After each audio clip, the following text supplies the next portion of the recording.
La cuenta regresiva al veredicto en el caso Prandi. Si les parece, vamos a usar como disparador esta entrevista a Agustina Canfer. Agustina fue compañera de Julieta en Incorrectas, el programa de Moria Kazan en América, y es impactante lo que describe, lo que ella vio. No se lo contaron, lo vio. Escuchemos. Un día le pregunté, che, ¿de qué trabaja tu marido? Porque me parecía raro que a la tarde siempre estuviera viendo el programa. Y me dijo, no, él lo mira por el teléfono. Él estaba totalmente pendiente con el teléfono, con el programa. No sé si estaría haciendo algo además de eso, pero sin dudas tenía un ojo puesto en el celular. Constantemente en Julieta. Esperando a ver en qué la podía criticar. Y cuando le hice esa pregunta, ella me cuenta que él tenía, a esta altura tenía, un restaurante en Pinamar. Ella era la que firmaba todo, porque él era insolvente, porque él la ponía a ella como cara pública y como mujer, que era la que obtenía el dinero, que sostenía la familia, a firmar todos los papeles y dejó un tendal de deudas en el restaurante. Ella incluso fue a poner la cara con los dueños del local que alquilaban para el restaurante y los propios dueños le dijeron, nosotros sabemos que vos acá no tenés nada que ver, que no sos la que manejaba esto, pero sos la que firmabas. Habló una inversión de hacer de ese gesto romántico que envolvía una estafa a su propia esposa. A lo que yo vi, lo vi. La manipulación y el control absoluto, la asfixia que él ejercía sobre ella, yo la vi. A mí no me la tiene que contar nadie, ni un juez, ni un abogado, ni un testigo. Yo la vi. Bueno, es impactante lo que dice Julieta. Está Sebastián Weiser con nosotros, que Hola. es amigo de Julieta Prandi. Gracias por venir, Sebastián. Por favor, gracias a ustedes. Impactante Hola. lo que dice Agustina, perdón, porque habla de una situación de manipulación, de control, de asfixia, y vos también lo viviste en otro contexto, en otro trabajo, te diría hasta recorriendo el país. O sea, no presenciaste lo que presenció Agustina, pero sí presenciaste lo que presenció Agustina. Es lo mismo, casi calcado. Sí. Lo mío es más profundo porque fue confidencial. Claro. A mí sí me lo Con contó. vos Conmigo se abrió. Y conmigo fue el primer manotazo de ese ahogado, fue conmigo. Y sí, todo tal cual. O sea, en algún punto también eso se naturaliza dentro de una rutina de hace años que obviamente es un increyendo hasta que, bueno, llega un momento que por algún lado va a detonar. Claro. A mí ¿Sabes, Sebastián, sí. que ayer yo ponía el ejemplo de que este trabajo, imagino que vos también trabajás en el medio, quizás más vinculado al modelaje, a la moda. No, al teatro. Al teatro. Al teatro, workshops. Este laburo muchas veces hace que nuestros hijos, hijas, nuestras esposas, parejas, aparezcan por aquí, nos esperen. ¿Alguna vez lo viste a él atrás de cámara? ¿Él estaba? ¿Él acompañaba? Y si no, ¿de qué manera lo hacía? ¿Controlándola?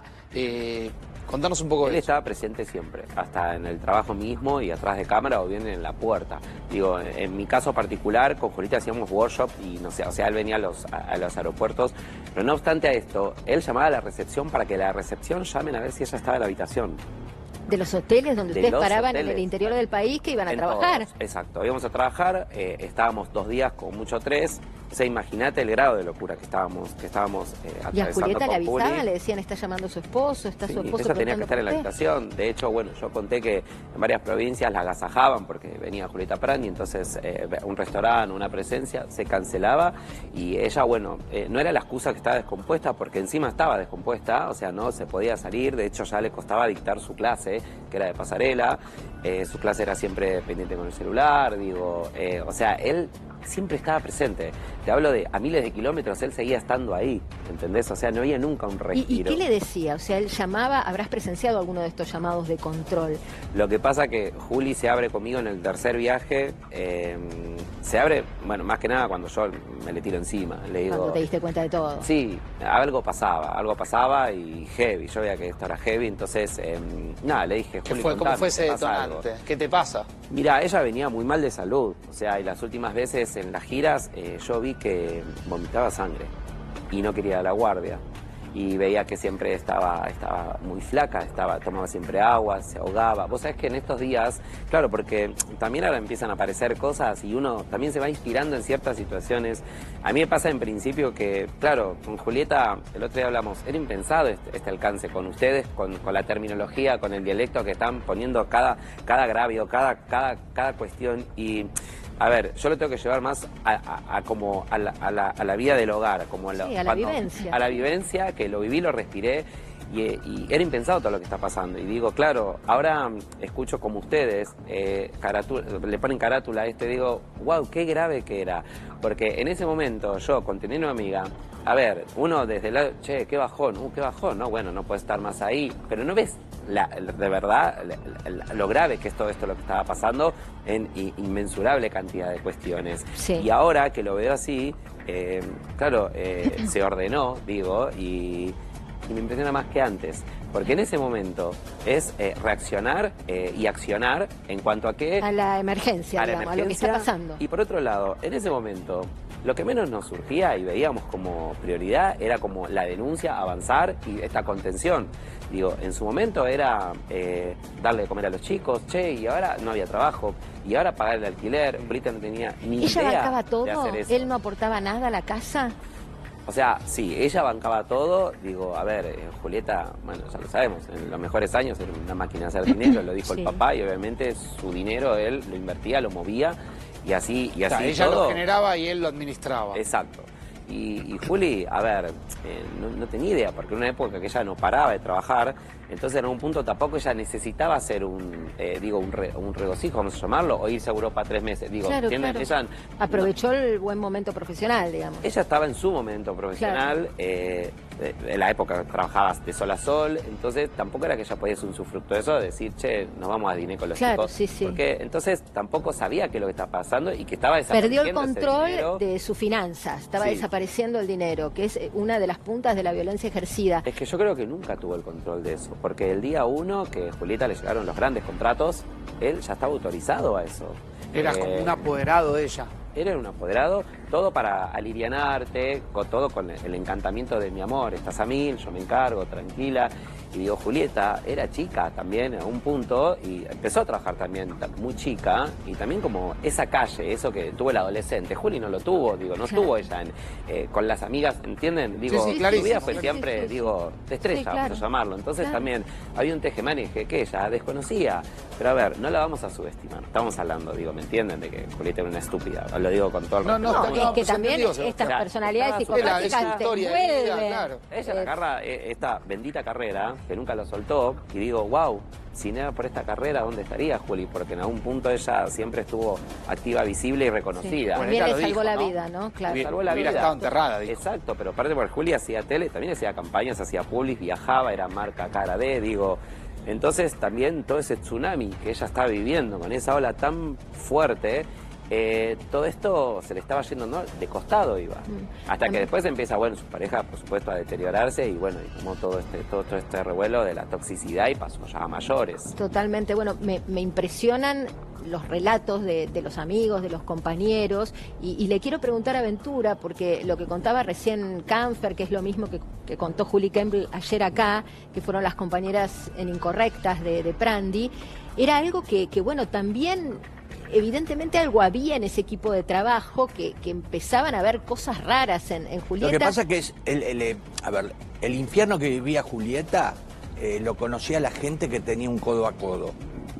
Es decir, y ¿A cuando... vos no te había llegado nada, Luis, antes de la denuncia? A mí, vuelvo a repetir, lo del avión para mí fue significativo. ¿Qué es lo del avión? Cuando a ella le agarra un ataque como claustrofóbico, en pleno vuelo íbamos a hacer un desfile, no me acuerdo si era San Luis o Mendoza. La ¿Vos otra- estabas, Sebastián? No, en ese, no. Bueno, ella, yo recuerdo, a mitad del viaje le agarró como una crisis y fue en lo que quedaba del viaje, que era más o menos la mitad, acostada en el pasillo. Yo recuerdo que estaba en mi butaca y ella estaba con la cabeza debajo mío mirando el techo y con un ataque estaba, si no me equivoco, era Soledad Solaro y Carolina Oltra, que formaban parte de la delegación para hacer el desfile.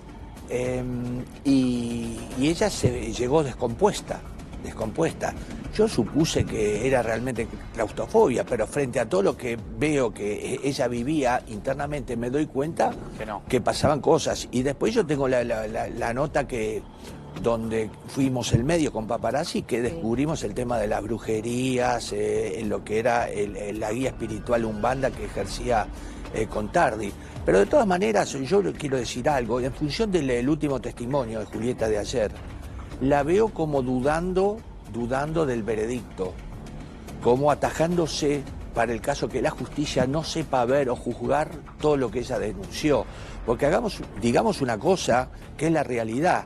Hay una ley que para todo lo que ella denuncia hay que ver si hay avales para darle herramientas al juez para que juzgue realmente lo que ella está denunciando. Porque acá el tema, Marcelo, es, acá se juzga Contardi por abuso sexual agravado. Claro. O sea, todo el horror que está describiendo Es un acá delito de Sebastián. una escala penal de hasta 20 años, atención con eso. Por eso digo, yo entiendo a la querella que pidió 50 años y que hizo todo un... Eso pareciera ser más un efecto, digamos, de bueno, buscar un título. la realidad es esa, estuve al doctor Burlando enfrente y también hizo lo mismo y me parece valedero, no son herramientas como vos decís, pero acá para quienes nos están escuchando, que mañana cuando se diga la sentencia les agarra la desilusión y de cómo bien dice Facundo, 20, de hecho el fiscal pide 20 años.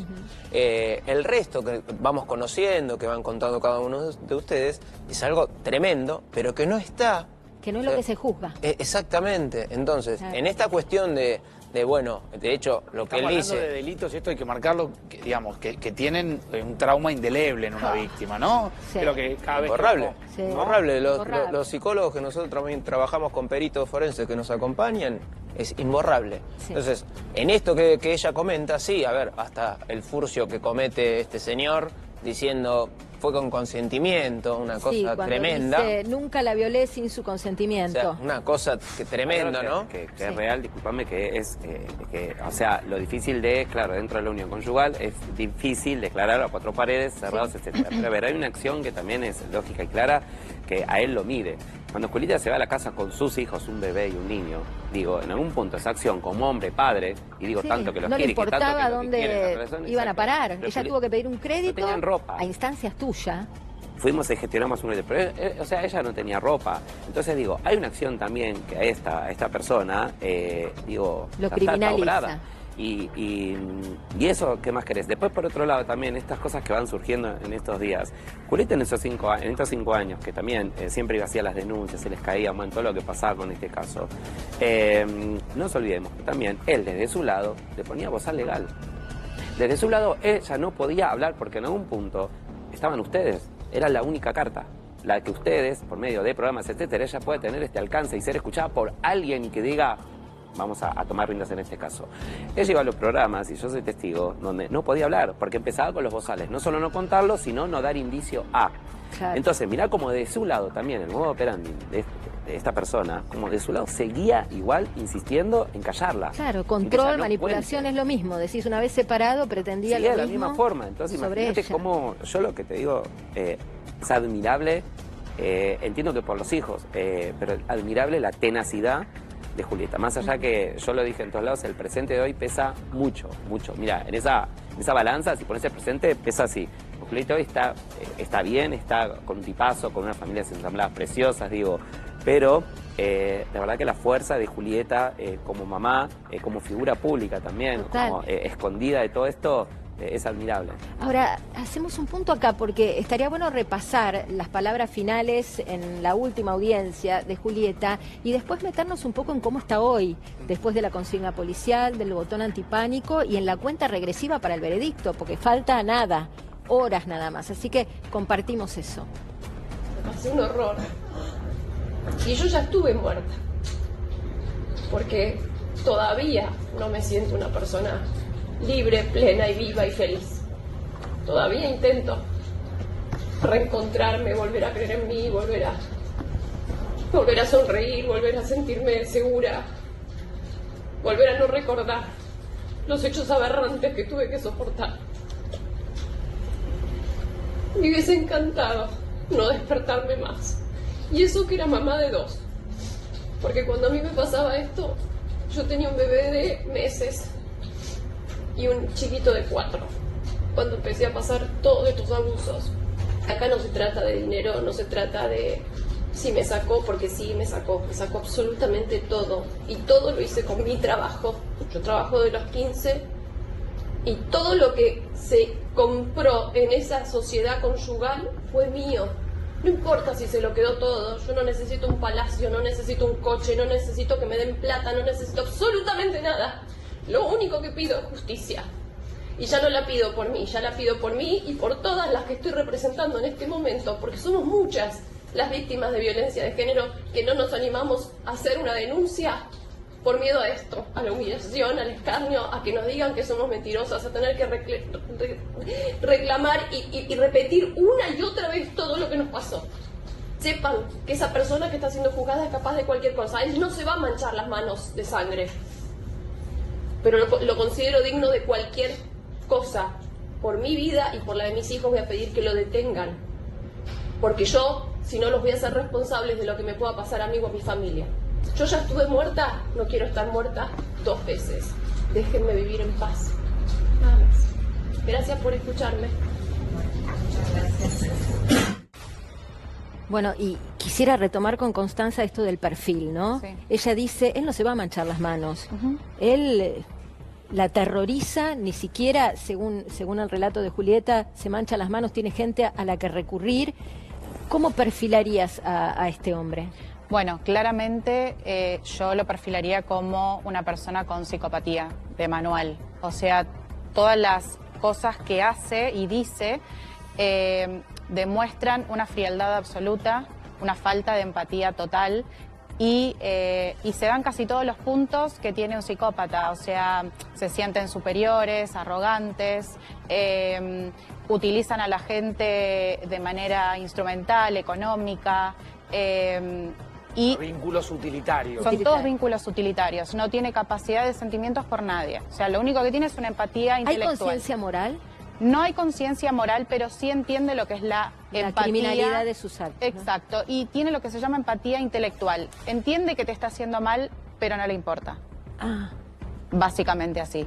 Entonces, por eso, durante toda su vida, tiene estas víctimas que la realidad es que o te deja el psicópata o terminas muerta, básicamente. Por eso ella se refería a esto. O sea, este tipo de mentalidad podría dejarte por otra víctima, elegir otra víctima. Exacto. Tener uno la suerte de que te deje, digamos, y si no, ¿hay obsesión acá? A ver. ¿O pasa por otro lado? Sí, dice Sebastián, ¿no? Sí. Perdón. Es la presa. Es la presa. Claro, Se o sea, con una persona. Son depredadores. Básicamente los psicópatas son depredadores de la gente. En este caso ella fue la víctima y así como está ella, si él no termina preso, va a tener otra víctima y así interminablemente. O sea, es una suerte de modus operandi. ¿Y cuánto hay? Vos decías, es consciente de que te está haciendo Sí, daño, por pero no supuesto. le importa. Sí, sí, sí. Incluso es la metodología. O sea, tienen un modus operandi porque no empiezan así desde el principio. ¿Y son conscientes de esto que son? Todo. Todo está mínimamente pensado y no dejan nada al azar. Perdón, porque la idea es porque destruir. además les causa placer. También. Esto está estudiado. Digo, este tipo de psicopatía... Hay un goce perverso. Hay un goce perverso, exactamente. Les causa placer.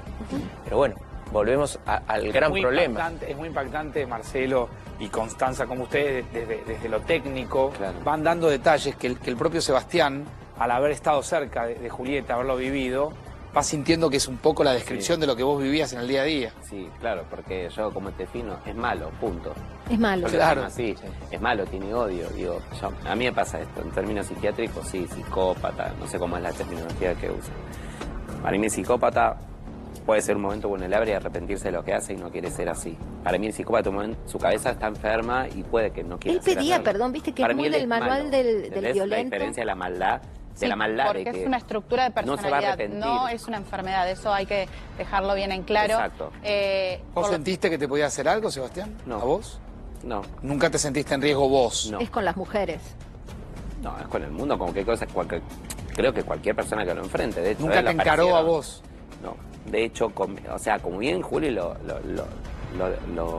describió, es un encantador de serpientes. Él era amable conmigo en los aeropuertos cuando nos veíamos, compartimos un desayuno y hasta, digo, tiraba una hasta que, jaja, peguemos onda.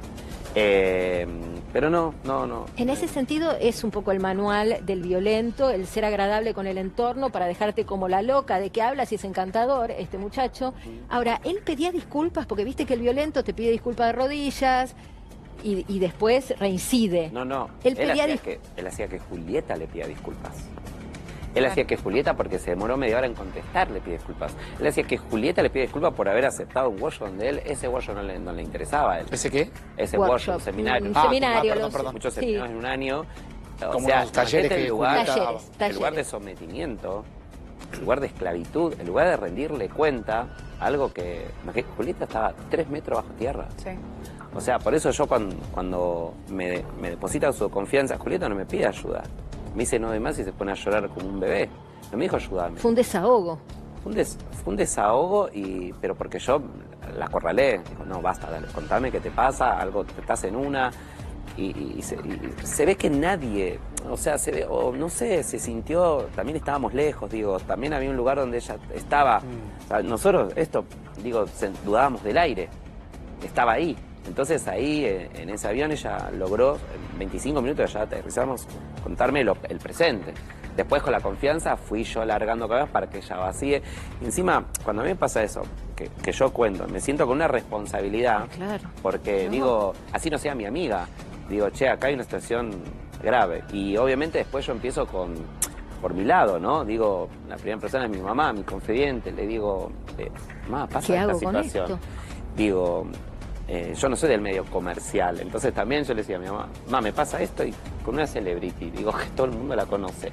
Era todo un peso para mí, tan importante, porque imagínate mi mamá, no, bueno, vamos, la policía. No, más, no, o sea, esperá, pará, porque ella logró sacarme algo. Pero, a ver, a esto voy. Nosotros no estaba como prioridad las denuncias del abogado, el divorcio, etcétera. Era irse de ahí y buscar el alimento de los nenes, el colegio que la llamaba porque debía un montón, digo, claro, era como armarse del día a día. Vivir. Después, a ver, Julieta se embroncó, se enojó cuando pasaron los meses y empezó a tomar coraje y ella lo empezó a enfrentar. Porque al principio cuando nosotros tuvimos un año solos, que ella no quería ni ir a la guardia y que esto salga. En ese año fueron empezando a pasar cada vez más cosas, Julieta consigue trabajar, consigue empezar a tener sus medios, entonces en un punto se iba empoderando desde su propia carrera. Ella se empodera y él se enfrenta. Y se acerca a la familia y las víctimas hablan después, por esto, que vuelven a reconstruirse recién cuando pueden, por eso esto que dicen, ¿por qué habló del abuso 10, 15 años después? Es porque recién cuando pudo reconstruirse y cuando ella sintió que podía hablar, cuando sintió que... Bueno, es el momento, es cuando lo pudo hacer. Exacto. Hacemos un punto acá, te queremos agradecer, Sebastián, que hayas venido y que le hayas puesto el cuerpo a este tema. Vamos. Mañana vamos a estar pendientes del veredicto, que ojalá haya justicia. Ojalá.